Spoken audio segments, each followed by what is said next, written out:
Hey, Dan from Refresh here. You may not recognize me because I'm on a ladder, but I wanted to show you a few things here. Up on this ceiling, we have a few holes, and these holes were so that we can do some pot light samples. It's a little annoying because now we got to patch it and make it beautiful before we put our actual pot lights in.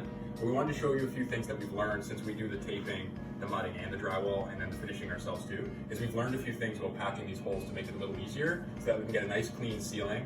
And then when we cut our pot lights holes out after, everything will be perfect. So Steve's going to show you a few things.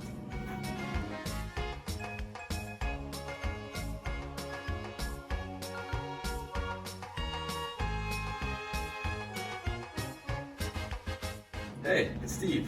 I've already shown you how to take the paper frizz off the patches, but the next thing we're going to do is we're going to take our knives and we're going to do the same thing on the holes here. These frizzy paper bits don't seem like much, but when you start to mud that, these little things have a tendency to rip off and get in your mud, and it's the most annoying thing on earth. So this is a good time when you have access to take your knife and just run it along. Make sure you get as much of that off as you can.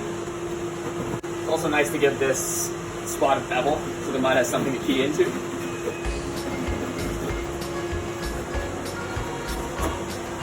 Alright, so the hole's beveled, paper's gone, and I'm covered in dust. We're ready to put some backing in our holes. So what I've done is I've taken some spare subflow that we've had and I've ripped it into little strips. And basically all you want to make sure when you're putting backing in for your drywall patches is that you have some backing on each side. So what I'm going to do is I'm going to make sure that I'm going to screw this backing here, here, here, and here. And that way when I screw my drywall up, I've got a screwing edge on this line, and on this line. And you'll see that when I put both in, even though there's going to be gaps here and here, the drywall will be supported in all the corners, and it's going to be nice and stable. I'm going to pinch this against the drywall, making sure not to screw through my finger. Make sure my drill is dialed in.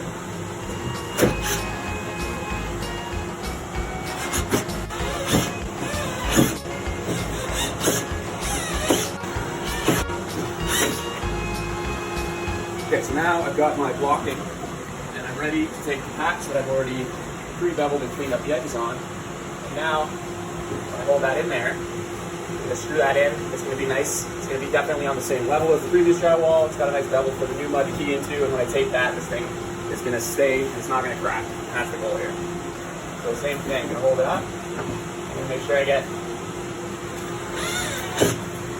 a screw on all those sides like I talked about before.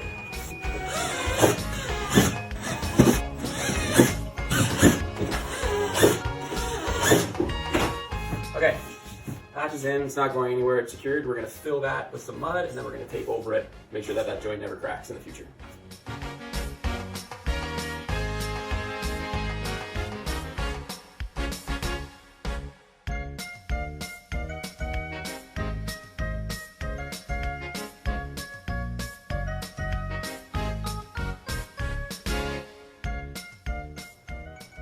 So, as you can see, I've gone ahead and I've pre-filled all the cracks with a quick setting mud.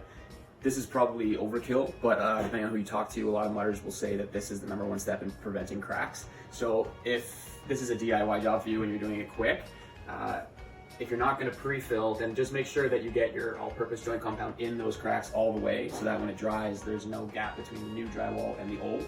And then when you go for your top coat, a couple coats and sand it down and you won't even know that patch is there, and it'll never crack. So we've given it a chance for our pre-fill to dry, and now that it is, we're going to go back, and for this demonstration we're going to use it's basically a fiberglass mesh tape, but it's not the same as your typical stuff. This stuff is not sticky on either side, but it is particularly thin, which makes it very valuable for this application. Whenever it matters how thick or thin your patch is going to be, you're going to struggle to beat the FiberFuse. Some people say that it's a little bit weaker than your traditional mesh or even paper tape. Paper tape is always going to be the strongest, but for this purpose, the thickness of this stuff is going to cover that whole patch. So that means we're not going to have to overlap our tape, which means we're going to be able to get a really, really thin joint, and that's what we want here. So first thing I'm going to do is I'm going to backfill all the spots that are going to get taped. Because this tape doesn't have any sticky components, so you need something for the tape to bond to first. So you're going to cover your whole area. This is just all-purpose taping mud for this part. I trimmed it out with a little bit of water just to make it more dryable, but again, that's personal preference. So once you get your coat on there, you're going to put as much of the fiberglass tape as you need.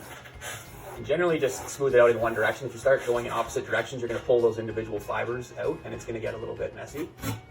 But as you can see, one strip covers the whole thing. I'm going to be able to fan those edges out really nicely. And then I'm just going to go back with some more mud and I'm going to just cover the whole thing and really make sure that I embed that tape.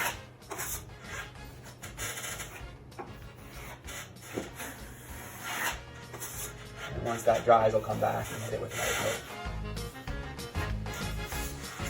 There's one down, 3 more to go.